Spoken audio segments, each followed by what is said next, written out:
Life is actually a series of challenges. You're born into a random family, random country, with a random set of appearances. But you just have to make the best of it. And honestly, that's no easy feat. Welcome to The Sea, living and lifestyle in Southeast Asia. In this episode, it's all about empowerment.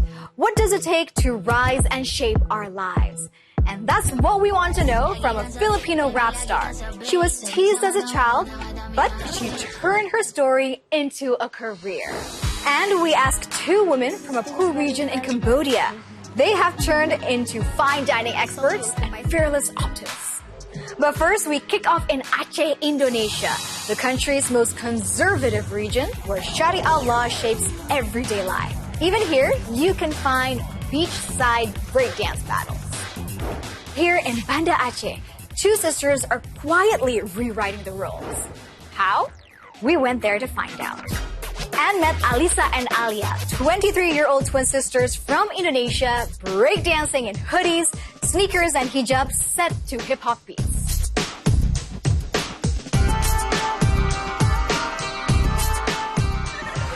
They're TikTok stars for their breakdance videos.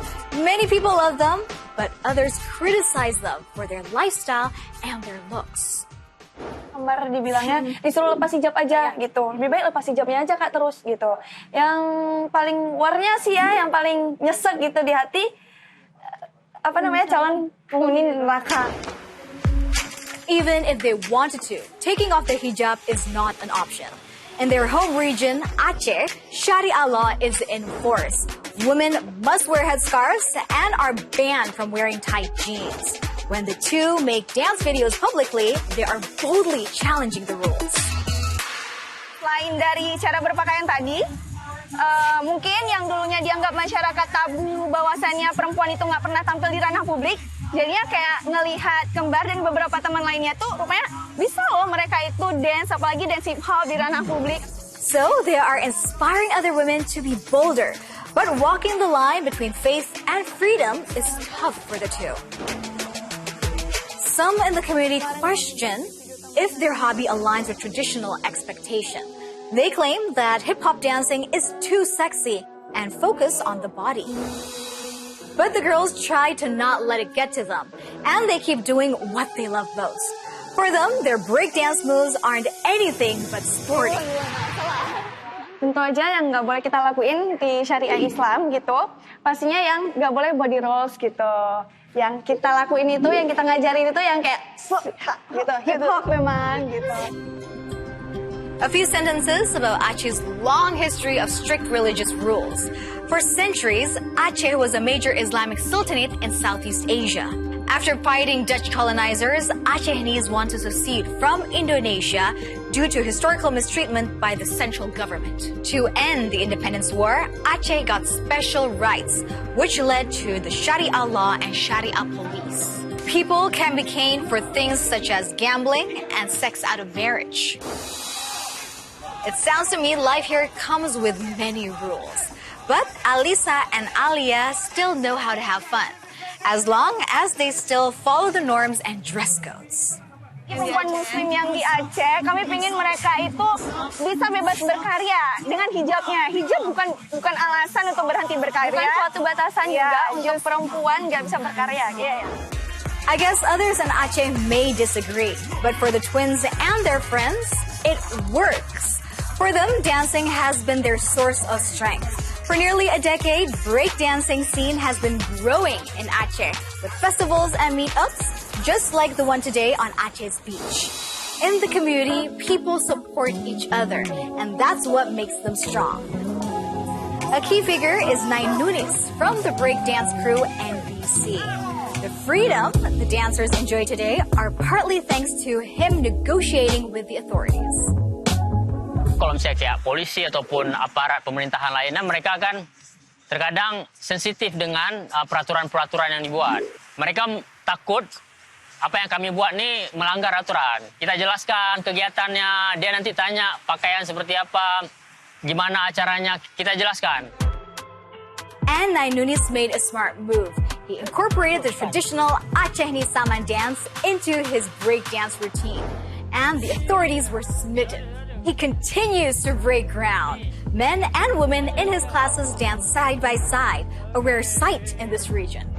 His pioneering work helped pave the way for the sisters' success, and in turn, they inspire more women to join and step into the spotlight. And that's how empowerment works. Don't you just love how the Aceh breakdancers found creative ways to express themselves while balancing faith and tradition? Alia, Alisa, and their friends in Aceh rise while dancing and constantly pushing boundaries with grit and creativity. What does it take to rise when the first challenge is simply having enough to eat? In Cambodia, we met two women who know the answer. Sri Mevat and Maria Unun. Right now, they're hunting for anthems. But more on that later. First, a few words about life in rural Cambodia. It is home to some of Southeast Asia's poorest. Children often attend school briefly as they are needed to help earn money. Sreme and Maria went through exactly that.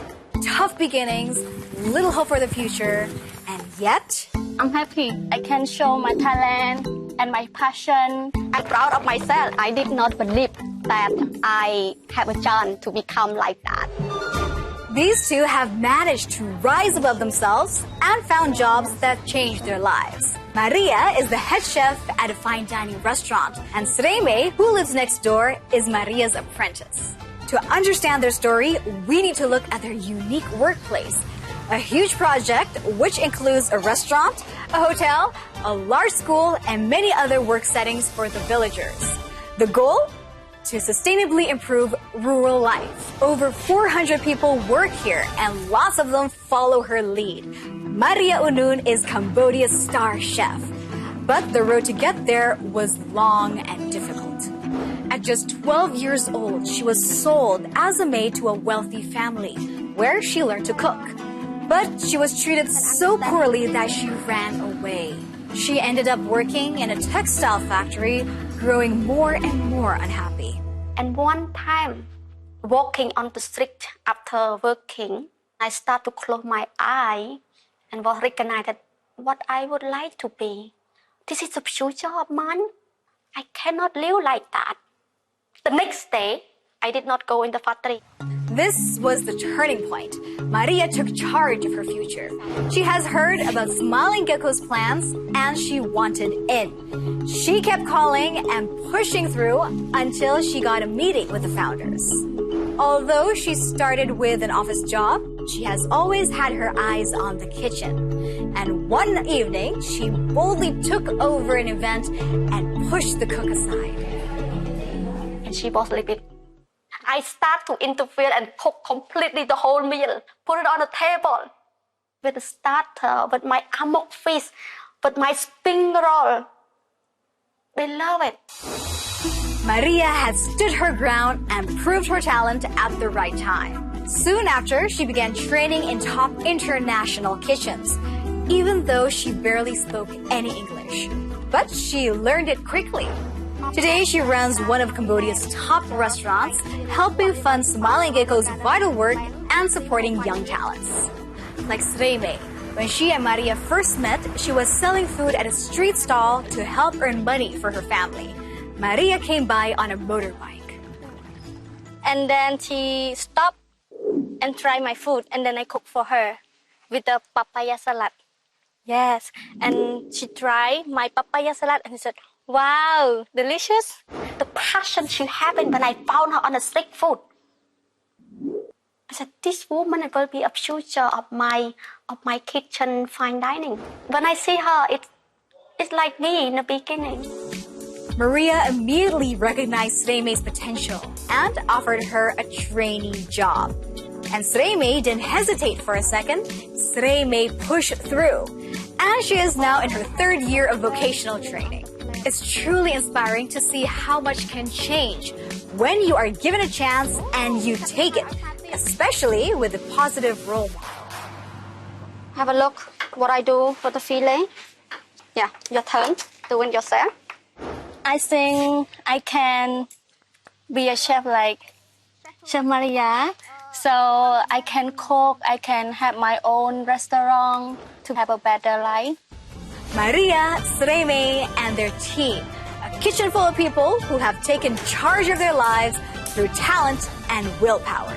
And then the ant eggs are finally put to use as a crispy topping.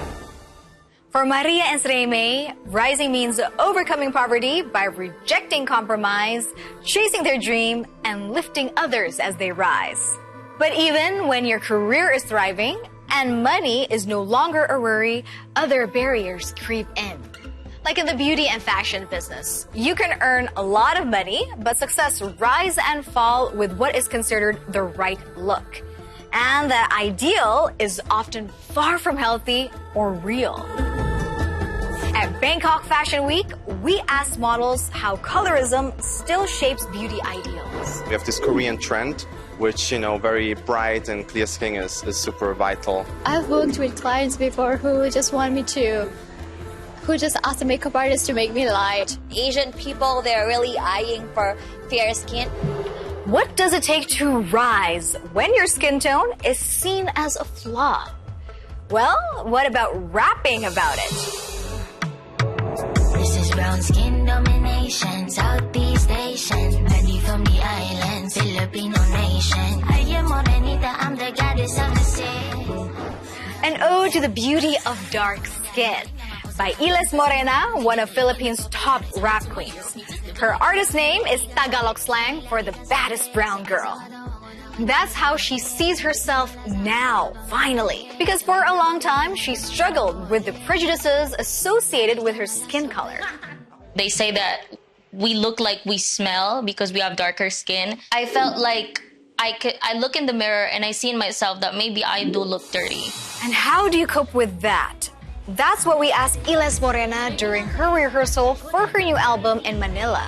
Today, she proudly shows her own style. But as a teen, she had no other options but to conform. I used to bleach my skin a lot because here in the Philippines, a lot of us, would love to have lighter skin. So in order for us to achieve that, we would resort to soaps that would make our skin lighter, all the skincare and all that. And that's how it is for many. A huge market for skin whitening products has grown here in Southeast Asia, especially in the Philippines and Thailand. But many of these products are unsafe. They can harm the skin and increase the risk of skin cancer. But ads and social media keep promoting white skin as a status symbol.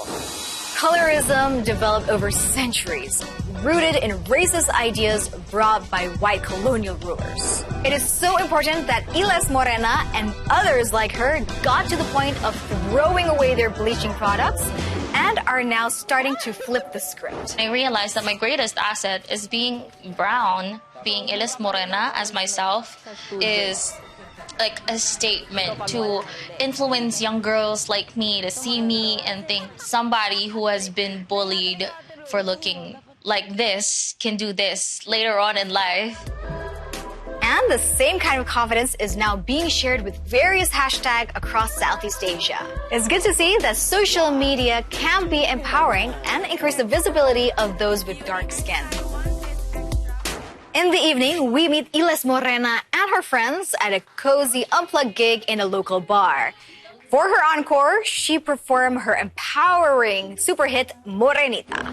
Kiss me on the left side of my sun, kiss me. Kiss me on the left side of my sun, kiss me.